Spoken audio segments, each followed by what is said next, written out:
मजदूरी करते हैं चाह के पत्तियाँ सानू बाबा चलो इस काम की काम को सीखे बड़े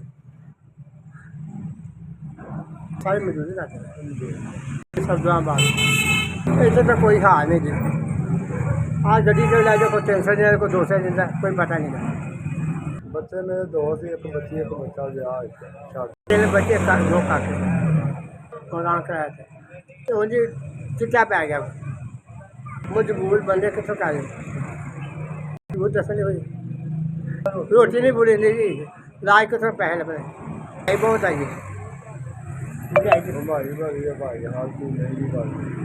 जो अस माड़े गरीब बंदे आ बाकी मजदूरी करते रहे शुरू तो लैके निक्के व्डे कारोबार वक्त बाद करते हैं दिता जी पैसे खुश होकर सारा जी अल्लाह की रहमत हुई